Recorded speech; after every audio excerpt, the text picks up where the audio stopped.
If you're hearing this, it means I didn't make it out, but maybe you will. Just don't look too close. You might not survive what you're about to hear.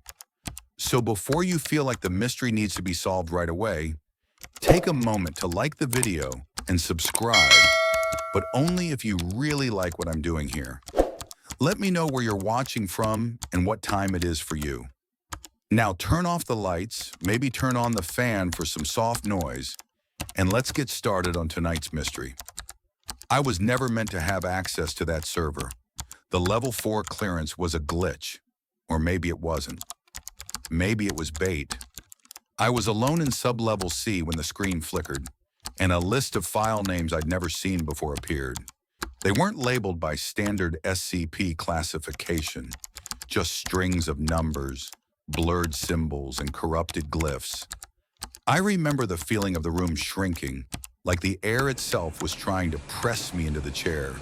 The fluorescent lights dimmed, but only around me, and that sound, faint humming, like a distant turbine winding up. I clicked on one of the entries. No title, just a pulsing cursor waiting to open it. That was 3 days ago. I haven't slept since. It's not that I'm being hunted, not exactly. It's that something is erasing me, bit by bit. People I've worked with don't remember my name. My badge won't scan. Even the vending machine wouldn't respond to my ID card. I tried calling my sister. She said, "I don't have a brother." The files weren't normal documents. They weren't even written in a human format. Some were raw audio, looped, reversed, indecipherable languages. One was just a string of repeating text. You see it now. You see it now. You see it now. And another? Blank, completely blank, except I couldn't stop staring at it. I forgot to blink for 7 minutes. I found a backup drive and started downloading what I could, but the names kept changing. SCP numbers became question marks. Images glitched, sometimes showing figures with no faces, sometimes just static that bled into my retinas like hot acid. And then the voices started. Not hallucinations, not like the usual psych eval type. These voices weren't in my head. They were around me. Whispers under my bed. Whispers in the vents. Whispers from the crack in the monitor that wasn't there before.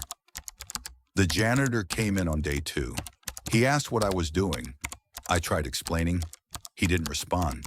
He just stared at me like I was a hole in reality. I checked the cameras later. He never came in. Some things aren't meant to be understood, only avoided. I tried to alert the site director. I left him a message on his terminal. Do not open redacted. The next morning, his office was locked and nobody had seen him leave. His security footage? A 5-minute loop of an empty chair. One of the strange phenomena I recorded from Site 13's ambient monitoring logs. Occasionally, the radio at Site 13 picks up voices in extinct languages. It wasn't just me unraveling. I saw a junior researcher reading one of the files. Not aloud, just skimming it. She stood up, walked to the reinforced glass, and smashed her head into it until her skull collapsed. She left no suicide note, just a red spiral drawn in her own blood. They quarantined the lab after that. Hazmat suits, memory scrubs. I overheard one of the handlers mention something called information toxicity threshold. That's the thing. This wasn't an anomaly you could see or touch. It wasn't some monster in a cage. It was knowledge. Knowing was the threat. Even a fragment. Even hearing the name. Even trying to understand why it was classified. Some senior researchers argue that SCP-39999 is not an entity, but a narrative instability event.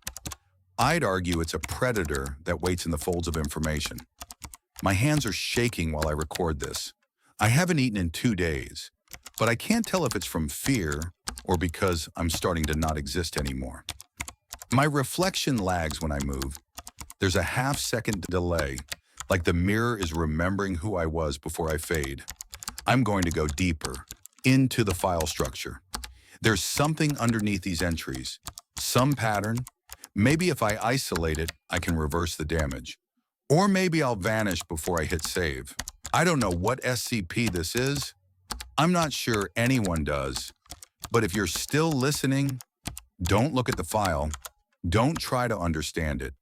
And if you already have, I'm sorry. I was never briefed on SCP-055. That's not unusual.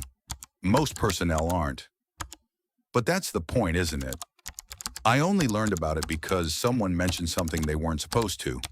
A casual slip during a containment drill. Make sure you don't go near SCP-0F. And then they stopped. Their face went blank. They blinked once, slowly. Then they shook their head and asked me where the break room was. We were in the break room. I looked it up. I shouldn't have been able to, but I guess whatever firewall was keeping it hidden was starting to break down. The file existed. I opened it. The page wasn't empty. It was full, overflowing. Paragraphs, diagrams, containment protocols, cross-tests. But the second I looked away, I couldn't remember a single word. I had to write it down by hand just to keep it in my mind. I reread a sentence 10 times before realizing I was writing the same line over and over. This is not about SCP-055. Over and over.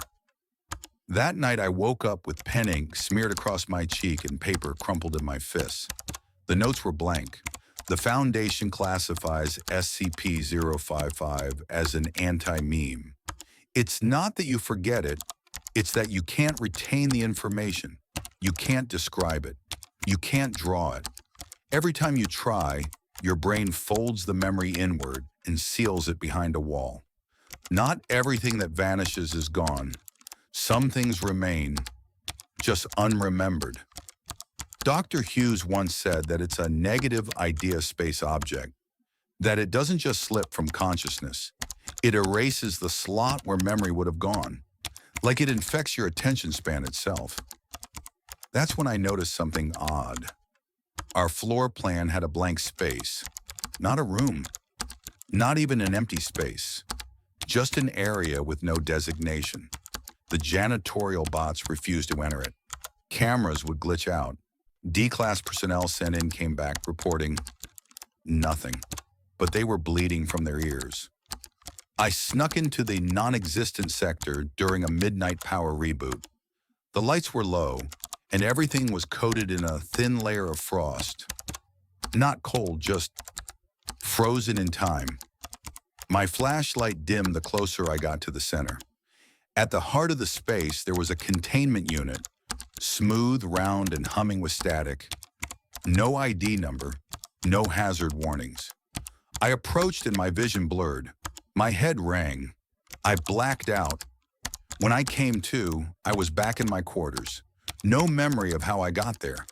My access logs showed nothing. My badge showed no recent activity. No one had seen me for 12 hours, but my hands were wet. Not with sweat or blood, with tears. I couldn't remember crying. One of the strangest phenomena noted in SCP-55's vicinity is this. Personal clocks, digital or analog, lose exactly 55 seconds per hour within 20 meters of the object. It isn't time travel. It's something worse. It's temporal rejection. I started to see the number 55 everywhere. Elevator floors, log timestamps. The seconds on countdown skipped that mark entirely. Not overwritten, erased, like reality didn't want to acknowledge it. I found a memo buried deep in Site 19's archives, dated 10 years ago. It simply read, "We must stop trying to study SCP-055. We must stop trying to remember it. This is not ignorance. This is containment." A Foundation researcher once theorized that SCP-055 could be extremely dangerous, but no one knows how, because no one remembers what it is, what it does, or what it wants. It might be the most secure anomaly in Foundation history, or the deadliest, or both, but we'll never know. And worse, we won't even remember trying. I keep thinking back to something I saw scratched into the inside of my desk drawer. I don't remember putting it there. It said, "You already knew. You just forgot." Some days I sit at my terminal and stare at the space where the file should be. It's gone now. Not just deleted, unmade, but I still feel its gravity pulling at my memory like a deep-sea undertow. Somewhere inside the foundation, behind walls we no longer see, SCP-055 waits. Or maybe it never was. There's a reason I'm speaking to you and not writing this down. A reason I've smashed every hard drive in this room and burned every piece of paper that once held its name. Because if you put it into words, real, tangible language, it finds you. I first heard about SCP-2521 in whispers, not gossip, actual whispers, hushed, frantic voices during a blackout at Site 42. A researcher muttered it to me in the dark. They described it, and it took them. I didn't understand what he meant at the time. Not until I reviewed Incident Report 2021-0. The log was almost blank, just blocks of corrupted audio and redacted text. Every time the system tried to auto-transcribe, the program crashed. But the metadata told a story. 3 staff members, 2 Level 3 researchers, and a new communications officer. They tried to standardize a written profile. They used words, spoken and typed. Within seconds, the containment room door evaporated. No explosion, no melting, just gone. They were taken, no screams, no blood, just a ripple in the air like heat above asphalt. And then, nothing. The only thing left was a smear of violet residue on the ceiling, fluorescence flickering violently above it. Silence isn't empty, it's protection. I found an audio file, partially recovered from a corrupted security backup. It captured 1.8 seconds of distortion before the entire server failed. And in those 1.8 seconds, a sound. It wasn't a voice, not in the human sense. It was wet, stretching, like muscle tissue tearing underwater. And beneath that, static, but not the white noise kind. It had structure, rhythm. The Foundation doesn't write about SCP-2521. It can't. Every time someone does, the act of encoding the information draws the entity. That's the conclusion of the Meta-Studies Division. They stopped trying after the head of linguistics vanished mid-sentence during a verbal debrief. That's when they discovered a loophole. Pictograms, drawings, abstract reference. Like folklore did before written history, as long as you don't say its name, you're safe. But we said it. A junior agent misfiled the reference during a training seminar, typed the letters, read them aloud. We didn't even notice until the lights went out. The door didn't open. It wasn't broken. It was removed, excised. What came through was not a shape. It was like the idea of movement without a body, like a creature too large to perceive, folded into the narrowest slice of space. Long black threads of wet, shimmering sinew whipped across the room, and he was gone. The kid, Agent Riley, gone before he could scream. Not a trace. Then it paused, as if listening. I held my breath. I thought, don't describe it. Don't think in full sentences. I repeated shapes in my mind. Circles, triangles, math, anything but language. And it receded. It left. That's when I knew. SCP-221 doesn't hunt by sight or sound. It hunts meaning. One anomalous behavior we confirm. SCP-2521 is capable of responding only to structured language-based recognition, suggesting it hears syntax more than sound. Dr. Murkoff proposed we may not even be observing a creature, but a parasitic mimetic protocol that behaves like one. Others say it's a myth that became real the moment we believed in it, but the Foundation still keeps it contained. How do you contain something that travels along comprehension? You don't. You just stop talking. I've memorized the symbols they now use to represent it. 3 jagged lines inside an eye-shaped spiral. When I sleep, I dream of that symbol bleeding into the walls. You don't need to remember its name. In fact, you must not. If you're still with me, listen carefully. Never say its name. Never write it down.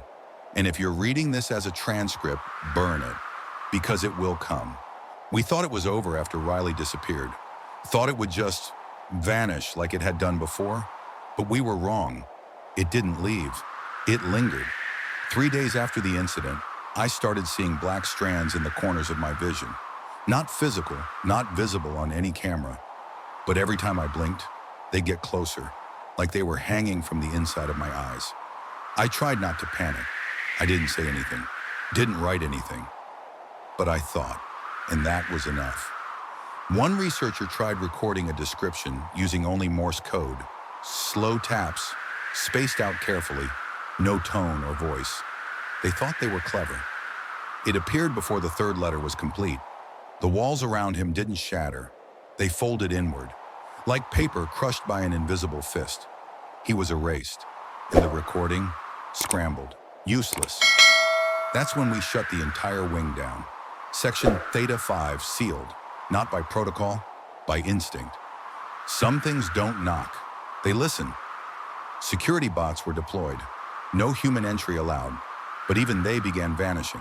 Not destroyed, just gone. No error logs, no power loss, just visual feed ending. Site 42's administrative team sent out an urgent memo. All attempts to document SCP-05521 using text-based systems are hereby suspended indefinitely. Only visual abstraction methods are authorized. It didn't matter. The damage was already spreading. Not physically, informationally. One of the archivists began drawing it obsessively. Not the form, not the being, just symbols, repeating spirals, webs of jagged lines. He said it was the only way to remember what couldn't be remembered. He spoke in whispers for hours before the tendrils came for him, and when they did, it wasn't instant this time. They took their time. We think it was punishment for trying. Once you give it a name, you give it a way in. The most terrifying part. It wasn't confined to digital or analog systems. One agent attempted to sign a visual reference in ASL to another. Just shapes. But that was still language, still syntax. He vanished mid-gesture. That's when we realized we were never truly safe. The thing doesn't just react to words, it reacts to meaning, intent, patterned cognition. Even understanding the idea of it might be enough. A classified metacognitive report from the Foundation's Memetics Division included this footnote. SCP-2521 may not be a discrete anomaly, but a parasitic linguistic waveform capable of spatializing itself within narrative environments. They called it the predator of comprehension. The thought that understanding could summon death, it changes everything. That's why I stopped speaking to the others. I locked myself in a containment closet with only drawings for days. No mirrors, no comms, just silence and shapes. But that didn't help either, because even in dreams we described things. I dreamed of a hallway with no end. Each door I passed had a name scratched off, but I could still feel what had been written. Behind one I heard crying, wet, rasping sobs that stopped whenever I got too close.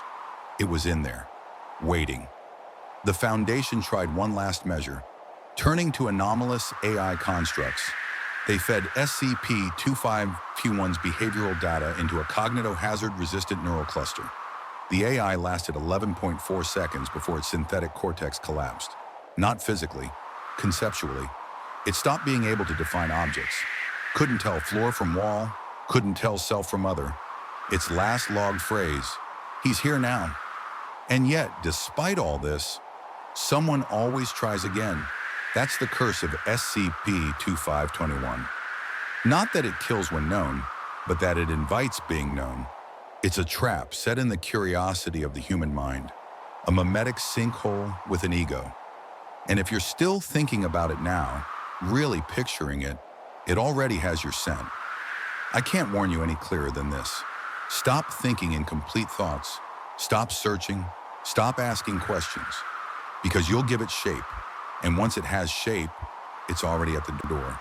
There was a photograph in a file no one should have opened. A satellite sweep of the Karakoram mountain range.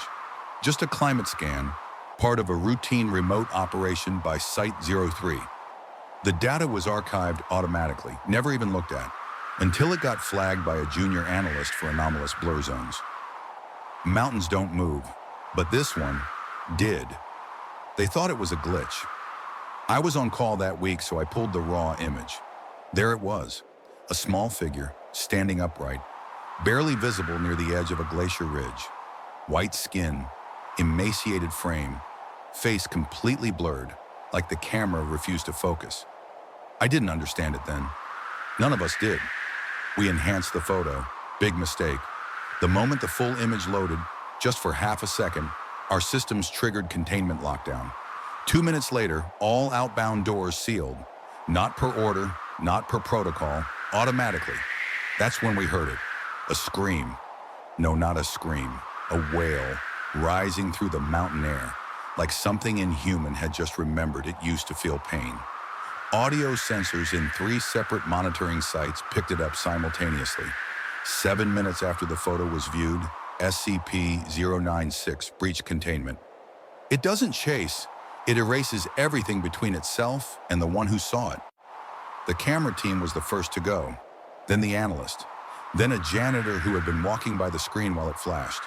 All of them, regardless of where they were found dismembered, limbs snapped backward, skulls split open from within. The security footage is the worst part. SCP-096 doesn't walk. It lunges like gravity isn't working correctly on it. 1 second it's miles away, the next it's in your face, tearing skin off bone. It doesn't breathe, doesn't speak, it just screams. One real phenomenon observed during a 096 incident. All electromagnetic systems within 500 meters show erratic field degradation, like space itself is warping around it. We tried putting the image into a sealed drive, burying it beneath 10 meters of reinforced carbon plating, but it doesn't matter. The moment someone sees its face, even a reflection, the clock starts. It doesn't stop, it doesn't hesitate, it doesn't forgive. Even blindfolded observers felt it. One D-class reported having a dream of looking into something's face before being torn apart hours later. They say you can't contain a ghost in a box. Well, 096 is worse. It's the ghost you summon by accident, a haunted photograph that summons itself.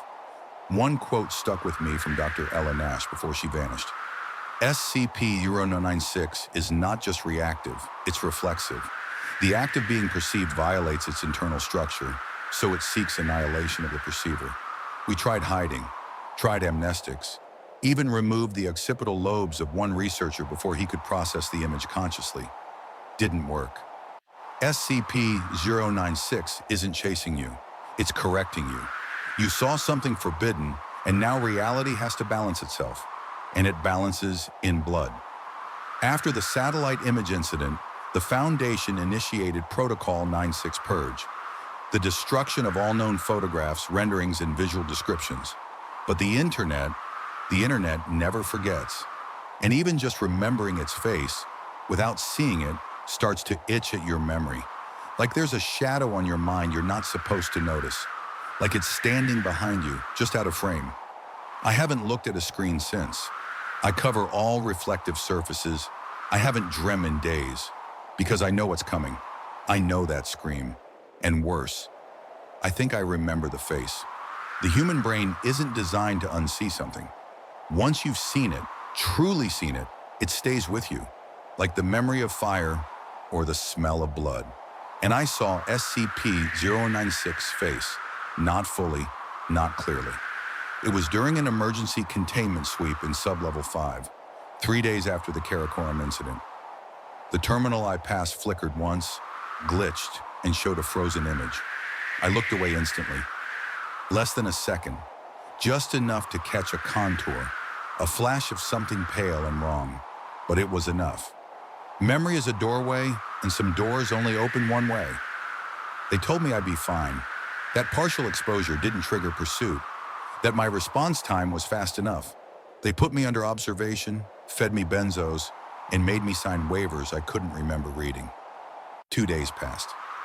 Then came the dreams. I didn't dream about the face. I dreamed around it. I'd be standing in a dark hallway, walls bleeding with static, and I'd feel it turning toward me. A face with no eyes, no features, just hunger. I'd wake up screaming, heart pounding like I'd run a mile, eyes watering like I'd stared into the sun. Site-42 has protocols for cognitive residual anomalies. They called it a Class E echo signature. Harmless, they said, just a mental fragment. But I could feel it, following me. The shape of 096's presence burned into my awareness like frostbite. I started catching glimpses, not of him, of absence. Places where shadows hung wrong, rooms that felt too cold, faces that didn't quite meet your gaze. Sometimes survival doesn't mean escaping the anomaly. It means surviving the knowledge. One night I caught my reflection in the glass of my sleep cell, just for a second, but it didn't blink when I did. It smiled, wide, empty. I stopped using mirrors, stopped looking at screens, blacked out my camera lenses, duct taped every reflective surface. It didn't help. That's when I saw the internal memo, buried deep in the SCP-056 dossier, not visible on the main page. You had to know the keystroke combination. It was written by Dr. Lizette Corin, the last known expert to survive direct contact with SCP-096 full face. She lived another 8 hours. Then she clawed her own eyes out in a containment corridor, screaming, "He's in every reflection now." A strange but real observation was logged during her final psychological interview. Subjects exposed to 096 display spontaneous image recall of faces they've never seen, especially in distorted or mirrored contexts. It isn't just about the physical face, it's about recognition. If a part of you remembers, even unconsciously, the entity knows. That's why no one who's seen it survives. That's why it doesn't need light or sound to find you. It knows who remembers, and it corrects you. I began to isolate, removed from others, slept during the day, monitored live security feeds of my own movements in reverse playback. Anything to break the temporal logic of exposure. But the truth is, it's too late. You can't unsee a face. You can't unremember fear. And the Foundation knows that. That's why they've rewritten the documentation 100 times. Why the file loops in fragments and sometimes ends mid-sentence. Because even describing the face, describing the memory, may be enough. I've checked every mirror, every lens, every surface. I haven't seen him yet, but I can feel him. I speak now in fragments. I whisper instead of think. Because I know the rule now, the one no one says out loud. The face was never supposed to be part of the world. So when I hear footsteps where there should be none, when the lights flicker and the room gets cold, when I feel something standing behind me, but I'm too afraid to turn, I don't run, I just close my eyes. Because there's only one face that kills you if you see it, and mine already saw too much. They say SCP-096 is safe when not observed. That as long as no one sees its face. It sits in the corner of its containment cell, motionless, passive, docile. But what if you've already seen it? What if you're not even sure anymore? I started hallucinating static around faces. My own, mostly. Every time I tried to remember what I looked like, the image blurred in my mind, like something was scrubbing me out. As if remembering my own features was a risk. That's when I stopped sleeping altogether. I don't remember falling asleep the night it came. But I remember waking up to breathing, not mine, heavy, jagged gasps, like something that had forgotten how lungs worked. The air in the room was thick, pressurized. I couldn't see anything at first, but I didn't have to. The shape of it pressed against my mind like a scream on the verge of being heard. I didn't move, didn't breathe. I thought, if I don't open my eyes, it won't be real. But you can feel it. You know, even with your eyes closed. The height of it, the weight of it, the raw, broken emotion leaking out of something that should have never been conscious. It stood there, for hours. Fear isn't just a reaction. It's a warning left behind by survivors. They later told me nothing breached containment. That I'd had a psychotic episode. That 096 was still locked away. That there was no breach. But that's the thing about 096. It doesn't have to move to kill you. It only has to exist in your memory. Site 17 issued a new protocol, Project Forget. Class G amnestics, applied to all personnel involved with 096 data between 2001 and 2024. Full purge, neural clean slate. But not everyone forgot cleanly. Some woke up screaming in languages they never knew. Others reported missing time, hallucinations, ghost memories of long hallways, distant mountains, cracked bones. Dr. Carver's final audio log before amnestic collapse included the line, "I think the problem is that we never considered memory as a containment breach vector." He was right. The Foundation focuses so much on physical barriers, doors, fields, rules. But memory is porous. Memory leaks. And when the thing you're trying to forget wants you to remember, you don't stand a chance. We once tried running a test. Purely theoretical. We programmed an eye to build an abstract representation of SCP-96's face from dream reports. No visuals, just mathematical values, abstract ratios. The AI generated an image that wasn't even human. It still breached containment. One intern saw the rendering during data parsing. A silhouette, no detail, just a ratio. He was found 11 minutes later. His face buried through 4 inches of steel filing cabinet. Blood from both ears. Teeth scattered like coins on the floor. It's not about the face. It's about the idea of the face. That something so violently wrong can notice you noticing it. I tried drawing it once. Not consciously. Just idle sketching while reviewing reports. I didn't even realize until I looked down. And there it was. A figure. Slumped. Arms too long. Head lowered, mouth too wide. I burned the page instantly. But it was too late. The dreams returned, louder this time, and always the same moment, when I'm walking through a snowstorm. And I see someone standing far ahead, just barely visible, and I know, in my bones, if I look closer, I die. Don't look at his face, or he'll never stop chasing. The real phenomena reported in late-stage SCP-096 exposure cases include low-frequency cranial tremors, abject disassociation, and mirror occlusion response. Subject begins instinctively avoiding all reflections. Like me, I haven't seen my own face in weeks. I keep the lights dim. No windows, no cameras. I speak in fragmented phrases. I no longer say the number 96 aloud. I refer to it as the ghost in the mountain. Because ghosts can't follow you if you don't call their name. Right, I don't know how long I have left. I can feel it waking again. And the worst part is, I'm not sure if I saw it for real. Or if I just remembered that I did.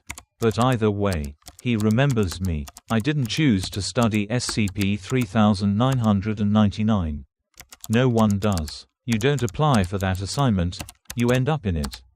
The way some people fall into comas or disappear in Bermuda Triangle stories. The first time I read about it, I laughed, thought it was a test. The documentation was incoherent, over 6.00 pages of narrative noise. Changing every time I looked. A surrealist novel with no plot, no consistency, and no end. Then it started to make sense. And that was the problem. Some knowledge doesn't corrupt the mind. It unbuilds it. At first, I was just mapping patterns. Nothing deep, semantic fragments. Repeating phrases. Cross-referencing with standard cognitohazard filters. The usual. But then my console background started shifting. One moment, neutral gray. The next, deep red. Like meat. The cursor began to type on its own. Not a system bug. Intentional words. Things I hadn't written. You're here again. Why are you here again? That night, my calendar reset to 2011. I wasn't even employed by the Foundation back then. The next day, the hallway to my lab was 3 times longer than normal. I measured it. Then I measured it again.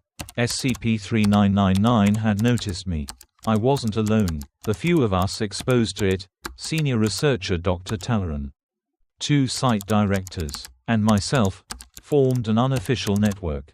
We didn't meet in person. We couldn't. Time didn't behave the same for us anymore. Talleyrand once claimed he lived an entire lifetime inside the file. 100 years of torture, failure, death, and rebirth, all compressed into 30 real-world seconds. He was never the same after. One of the most disturbing phenomena tied to SCP-3999. Subjects experience recursive awareness loops, where the memory of reading about the anomaly becomes part of the anomaly itself. Imagine a document so unstable that by reading it, you become part of its history. Your thoughts bend it, your fears shape it, and worst of all, it remembers you. I tried deleting the file. It didn't work. I tried air-gapping the server. The anomaly recreated itself in a paper memo on my desk. My handwriting, dated 3 weeks prior. I never wrote it. I contacted a Foundation Reality Bender Containment Unit for emergency insight. Their response: there is no SCP-3999. There never was. Do not make it real. It's a phrase I keep repeating to myself. Do not make it real. But that's the catch. SCP-3999 is made of reality. Yours, mine, everyone who's ever known its name. It doesn't have a form. It's a concept that uses your memories to build a shape. It shows you your own trauma, your own worst fears, and plays them out, in infinite loops, until your identity collapses. One night, I thought I was out. The file was gone. No sign of intrusion. My heartbeat slowed. I made coffee, sat on my bed, and woke up again, standing in front of the same terminal. Same timestamp. Same cursor blinking. You're here again. Why are you here again? I screamed, slammed the power off. Everything went black. When the lights returned, my coffee was still hot. The Foundation has lost 14 researchers to SCP-3999 exposure. Not just dead, erased. No records. No family acknowledgement. Their entire existence scrubbed like dust from a whiteboard. There's a line in the original containment addendum, possibly written by Talleyrand during one of his loops. SCP-3999 is not an entity. It's a place. It's what's left when the Foundation fails to be real. That's what haunts me. Because now, I'm not sure this place is real. These walls, this microphone, my voice. Sometimes I hear you speaking before I've said the words. Sometimes the light flickers and I see my reflection blinking out of sync. I think I'm still in there. Still in the file. And this voice. This story. Maybe it's not a warning. Maybe it's just the next layer. If you're still listening, be careful. Don't try to understand SCP-3999. Because it wants you to. And once you think you do, you'll never be alone in your mind again. I started to hear the file breathing.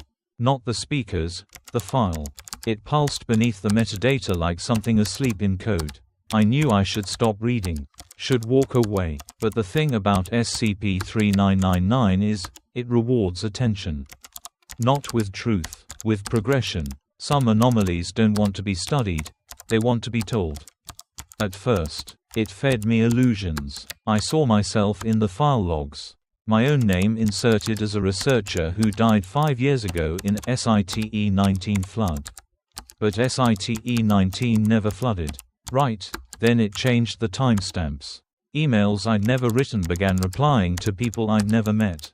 One message read, "You are becoming interesting. Keep narrating." I tried speaking the file aloud once, just to test vocal mimetics. The lights dimmed. My nose bled. Every syllable after the first paragraph tasted like ash and chlorine. And then she disappeared. Agent Renner, my liaison. I told her to monitor me remotely in case I breached containment. She followed protocol. She was cautious, clean. She left a voice memo the day she vanished. I heard you narrate the file. Then I saw it in my dreams. A staircase made of questions. A man dissolving into statistics. I think I'm part of it now. She never checked in again. Foundation security scrubbed her credentials. Her room was sealed. But I remember her. I remember. And that's when it clicked. SCP-3999 is not an anomaly in the traditional sense. It doesn't exist within the Foundation, it exists through it. Every effort to document it becomes another infection point. Another layer of recursive data. Another chapter. They've stopped assigning researchers. Now, they assign narrators. One recovered field report from SCP-46's Meta-Containment Unit states, SCP-3999 appears to possess vector properties consistent with parasitic storytelling, a meme complex which hijacks cognition by masquerading as fiction. We thought fiction was a safe place. A quarantine. We were wrong. Every retelling strengthens it. Every what if is a door opening. Every attempt to make sense of it builds its structure, like a story that writes the room around you as you read it. It's not a file. It's not even a curse. It's a weapon, designed to destroy perception by flooding it with infinite possibility. Trauma loops, temporal recursion, self-aware self-deletion. One researcher was found catatonic after whispering, "It's not real, but it's more consistent than I am." SCP-3999 is tailored for obsession. It lives in minds that ask too many questions. It doesn't kill you all at once. It fractures your past, then your present, and finally your future. I've forgotten how long I've been recording. This room may not be real anymore. The walls bend when I look too hard. My left hand keeps writing even when I stop moving it. I think I've told this part of the story before. Or maybe this is the first time. Or maybe you already heard it. But the anomaly wiped the memory. Reality is not a fixed point. It's a suggestion you haven't rejected yet. And that's how it wins. Because SCP-3999 doesn't need to kill you. It just needs you to tell your version. Once your thoughts start reshaping around it, once your memories start looping and your voice doesn't sound like your own, it's already inside. And if you're narrating this to yourself right now, if you're thinking, "This sounds like me," then it knows. Then you're next. His name was Dr. Robert Scranton. You've probably never heard of him. And if you have, the details are all wrong. Because the place he came back from, the non-place, doesn't obey rules. Not of time, not of matter, not of memory. It's called SCP-3001. The Red Reality. And only one person ever came back from it. But not all of him did. Some places aren't locations. They're mistakes reality made. 3001 isn't another universe. It's worse. It's a gap, a data corruption, a blind spot in the code of existence. A place where space doesn't hold. Where identity dissolves. And where every second bends time around you like molten glass. Dr. Scranton was caught in a dimensional stabilization experiment gone wrong. The machine hiccuped, just for a microsecond. That's all it took to unpin him from reality. He slipped sideways, out of our space-time, into something the senses couldn't name. He was declared dead, but then the logs started showing a pulse. Not a biological one, a narrative one. Glitches in the containment logs. Edits no one made. Messages from an account that was deactivated months earlier. And then, 41 days later, he came back, if you could call it that. He appeared in SCP-120's auxiliary chamber. Naked, starving, covered in translucent lesions. He was whispering, over and over, "I was the only one. I was the only one."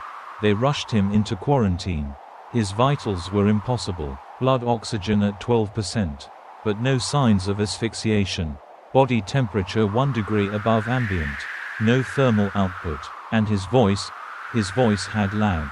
Like the words were arriving seconds after he spoke them. The audio logs were worse. You could hear the space behind his voice. A vacuum, like something else was still there. An anomalous behavior observed during SCP-3001 re-emergence events. Localized matter entropy loss. Objects near subject exhibit spontaneous color drain. Structural weakness. And memory ghosting. Objects forgot what they were. Spoons bent into loops. Plants twisted into glass. And Dr. Scranton began splitting. Not physically. Conceptually. You'd ask him a question and get 3 different answers layered atop one another. Where were you? Nowhere. Forever. Red. He described SCP-3001 as an infinite red smear. No up, no down, no sound, just himself and a constant low hum that he began to think was his own mind unraveling. But what terrified him most wasn't the isolation. It was when he realized something else was there. Something formless, watching, not intelligent, exactly, but aware. He called it, the absence with teeth. He said it never moved, never spoke, but it pulsed, like it was growing stronger the longer he stayed. Feeding on him, not his body, but his concept. At one point, he forgot his own name. He started referring to himself as a boundary breach. Not a man, just the hole he left behind. The Foundation tried interviewing him 6 times. Each session ended with corrupted footage and audio files filled with reversed phrases and static glyphs burned into the waveform. One technician's eyes bled after scrubbing frame by frame analysis. They sealed the chamber. They stopped talking to him. But he kept talking. He spoke to the walls, to something on the other side. And every word he said made the room colder. Then one day, he stopped. No sound, no vitals, no mass, just a smear of red vapor in the air. As if the red reality called him back. Or maybe he never left. Maybe he was just a signal. An echo. Not all who return from the void are survivors. Some are invitations. And the worst part, the containment readings for SCP-3001 show another pulse now. Faint, almost nothing, but it's growing, and no one knows where it's coming from. I have this nightmare where I wake up in that place. The red, and my body isn't there, but my thoughts are. Floating, stretching, melting across endless silence. And then I realize, I brought you with me. So if you're still listening, don't look at the red light on your screen. Don't stare into blank monitors too long. And for God's sake, don't answer when the silence starts asking questions. I haven't seen color in days. Everything's washed out, gray, pale, like the world's been slowly drained. I thought it was fatigue, trauma, hallucination, maybe, but then I found the fingerprint. It was mine, left on a glass panel at SITE-120's Med Bay, where Dr. Scranton's body, if you can still call it that, had been stored. I'd never entered that room, but the print matched, and it was red, not blood, not paint, red, the same shade from SCP-3001's visual trace, the kind that doesn't reflect light, doesn't register on any digital spectrum, a red that isn't part of this world's physics. Some anomalies don't touch your body, they bleed through your concept of self. I started reviewing my own logs. Time-stamped movements, security clearance records, and that's when the gaps showed up. Hours missing, whole shifts with no logs. Yet my body remembered them. Aches in muscles I hadn't used. Caffeine withdrawals I hadn't earned. I left the site to clear my head. Took a Foundation vehicle, went off-grid, stayed in an abandoned safe house in the tundra. But the red came with me. It's not a hallucination. It's not just a color. It's an environment, and once you've touched it, even in the memory of another, it wants you back. I've been measuring entropy around me, ice melting faster in one corner of the room, the wood in the floor splintering into dust after I walk across it. My own shadow lagging behind by a quarter second. And my reflection, it started smiling without me. Reality isn't failing, it's remembering a different version of itself. I contacted a deep logic analyst at SITE-19. One of the few left who even acknowledges 3001. She confirmed my worst suspicion. You're not inside 3001, but part of it might be inside you. Scranton came back less than whole. The missing part, whatever shape his consciousness once had, may have imprinted onto anyone who made contact with him. Including me. I checked the ventilation logs. I breathed his air. That's all it took. An SCP-3001 case study included this phenomenon. Exposure to mimetic echoes causes local spatial incoherence. Doors lead back to the same room. Walls drift by centimeters. Shadows fall at unnatural angles. And now my dreams don't end. They loop. I wake up in the same chair. In the same dark room. With the same hum vibrating through my skull. Every time I move, the hum sharpens, like it's watching my thoughts trying to escape. I tried writing this out by hand. The ink faded. I recorded a voice memo. The audio reversed itself. I'm not even sure this is recording anymore. Every once in a while, I hear Scranton's voice, just outside the range of understanding. Not language, not even tone, just shame, infinite and hollow. He said the red reality feeds on conceptual mass. And we're all full of it, memories, thoughts, hopes, grief. It feeds on what makes you you. So I've stopped thinking about my past, burned my photos, erased my credentials. Maybe if I become less of a person, I'll be less appetizing, but I know it's too late. The red fog isn't just creeping through the cracks. It is the cracks, and it's growing. So if you're watching this late at night, and you notice your walls bending slightly inwards, if your shadow doesn't wave back when you raise your hand, you've already touched it. You're already fading, and the red nothing remembers you. The Foundation classifies anomalies using strict categories: safe, Euclid, Keter. They label, compartmentalize, pretend they can isolate terror with concrete and protocol. But some anomalies don't stay in their boxes. They seep. 055, 2521, 096, 3999, 3001. Different numbers, different rules, but the same pattern. They aren't monsters, they aren't objects, they're quiet knives, slicing through the fabric of understanding. And once they're inside your mind, they don't leave. Some anomalies don't kill you. They hollow you out and let you keep walking. I started charting cross-reference data between all 5 SCPs, scraping the unauthorized logs. Whispered testimony. Even Dream records the Foundation quietly stores but never admits to. There's something underneath, a structure, a design. Each SCP operates on a principle of conceptual contagion. SCP-055 removes memory. SCP-2521 feeds on language. SCP-096 punishes perception. SCP-3999 loops cognition. SCP-3001 erodes identity. It's a spectrum, and it's converging. I think the Foundation doesn't contain these anomalies because they can't. I think they use them. I found a decommissioned document, heavily redacted. Timestamped 1993. It wasn't about an SCP.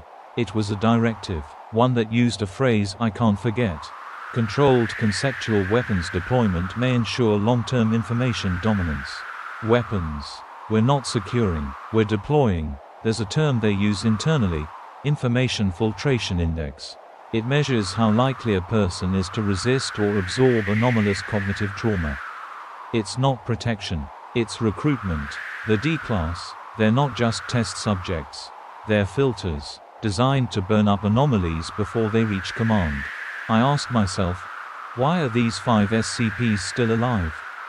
And then I realized, they don't exist in a place you can bomb, sedate, or dissect. They exist in us. The Foundation doesn't destroy them because they need them. Because they change people. Because they turn you into something else. A behavior noted in subjects with long-term exposure to more than 2 cognitohazard class SCPs.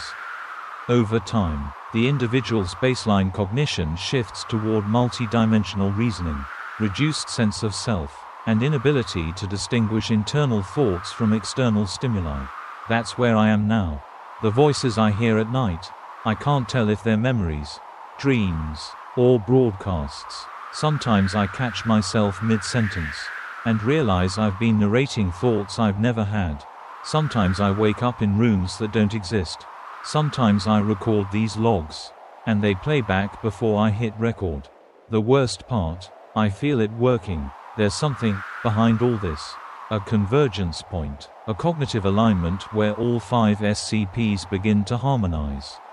A meta pattern, like a melody you don't notice until all the instruments play it together. I've stopped dreaming. Now I remember dreams I haven't had yet. The Foundation doesn't want you to hear this. But I'm not recording it for them. I'm recording it for whoever's next.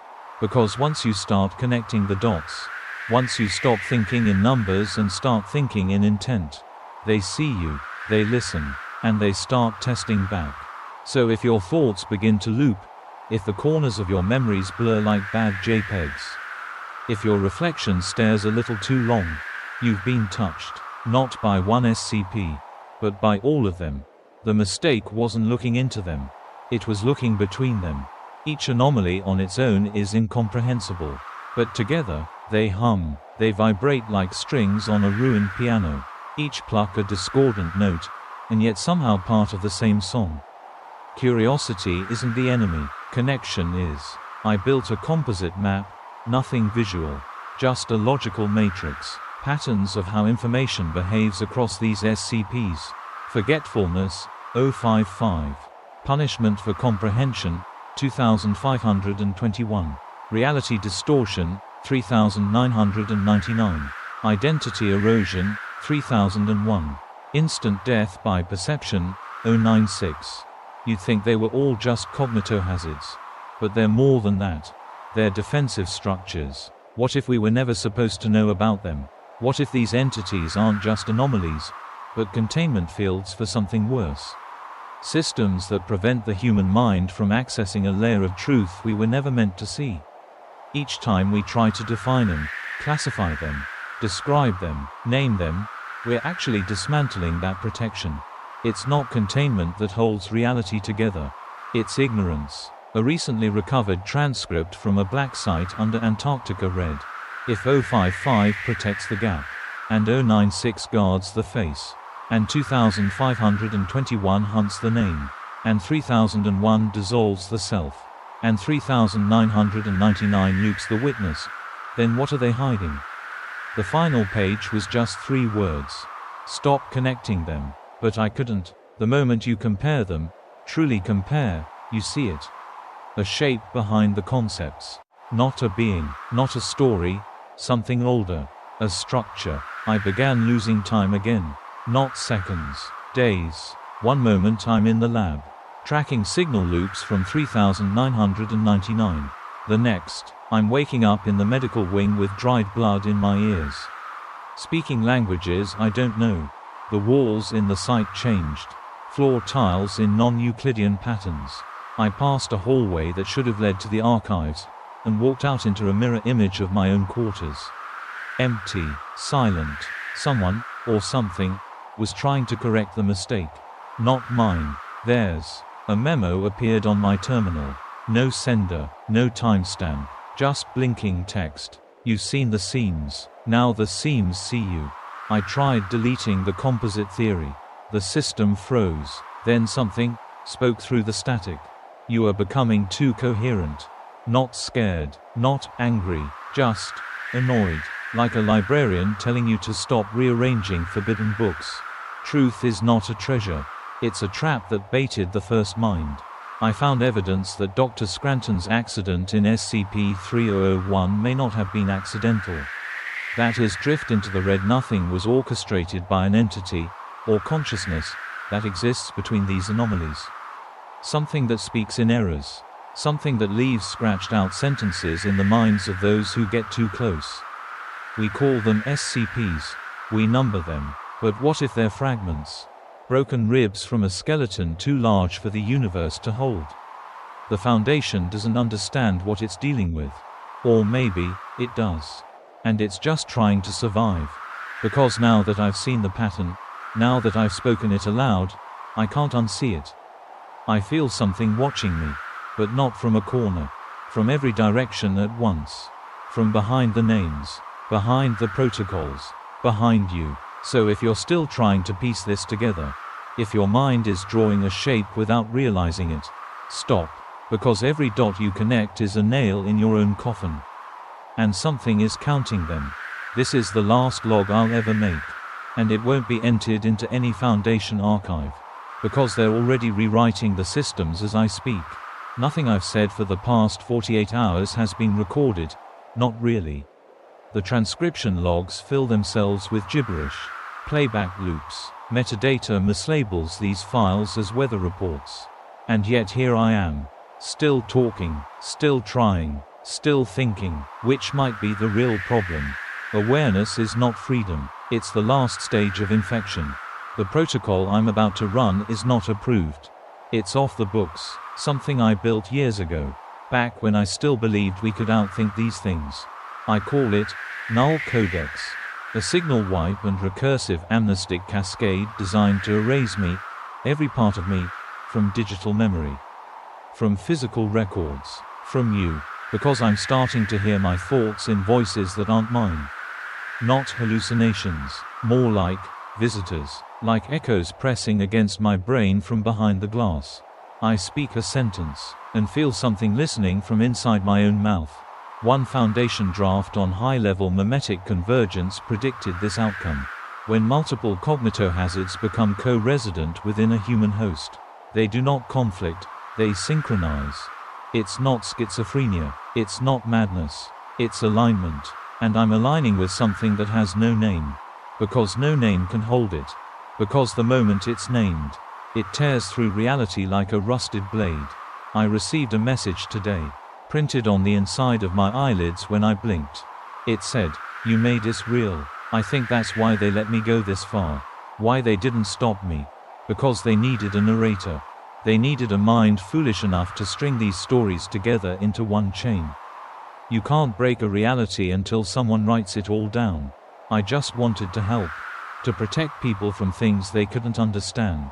But now I realize, that was never containment. That was gathering kindling. They let me speak long enough so the fire could learn my shape. They don't knock on doors. They build you into one. So here's my final attempt. I've uploaded this file to an off-site relay, buried beneath 3 layers of false metadata. Once it finishes, it will execute the null codex. It will wipe my existence from every system I've ever touched. Even if I fail, maybe you'll remember enough to forget in time. Or maybe you'll feel what I feel now. The air around me thickening. The reflections curving inward. My words arriving before I speak them. They're coming. They're not loud. They're not fast. They just are. And they know I know. Some anomalies aren't meant to be contained. They're meant to be obeyed. So if you find this, if you're still thinking clearly, delete it. Don't pass it on. Let the dark forget what it almost became. Because I swear, if you finish this log, if you follow every thread, then they'll follow you. And this story will continue in your voice. I don't know how much time I have left. Not before they reach me. Before I'm no longer me. I can feel my thoughts fragmenting like ice beneath my feet. Each sentence I say loops back and rewrites the sentence before it. I hear myself speaking in a room I'm not in anymore. And yet, the recorder keeps flashing. Still recording. Still transmitting. Still remembering me. That means it's not over. Not quite. There's a moment before the mind breaks where it's still aware that it's breaking. That's the scream before the silence. I should have stopped at 055, or when I first dreamed of 96's face, or when I realized 3999 was writing me into the margins.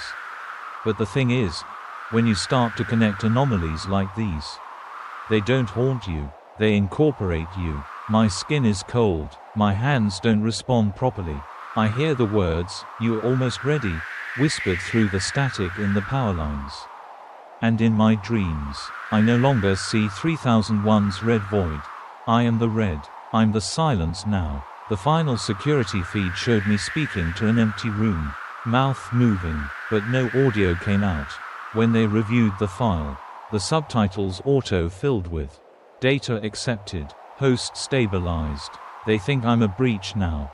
But they're wrong. I'm not a breach. I'm a door. Some files aren't meant to be opened. Others are already inside you. If you're still here, still watching, still listening, then you're the next narrator. That's how it moves forward.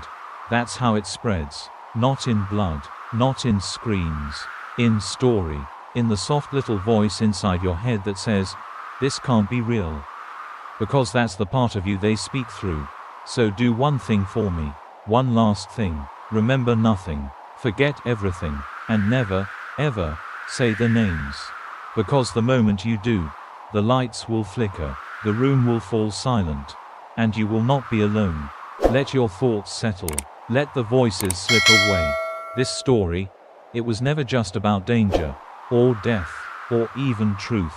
It was about the weight of knowing how fragile the edges of your mind become when curiosity cuts too deep. The anomalies we speak of, they are not creatures, not objects, not even ideas. They are tests. Tests of whether we can walk the line between understanding and surrender. Between needing to know and needing to forget.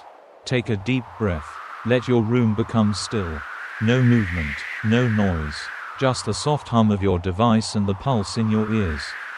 If anything flickers in the corners of your vision, don't worry. It's just memory folding itself closed again. Let it. You were safe before, and you can be again. Just let go of the story. Let it sink beneath the surface of your thoughts like a stone in dark water. Let it go quiet, because some things are safer left unspoken. And now, you know why.